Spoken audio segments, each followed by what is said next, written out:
Hello everyone! In this video, I'll show you how to activate your Libara SIM card in the UK.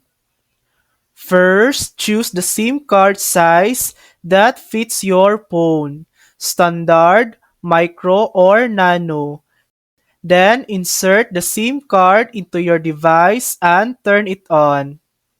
Once your phone is on, Libara will automatically detect and activate your SIM.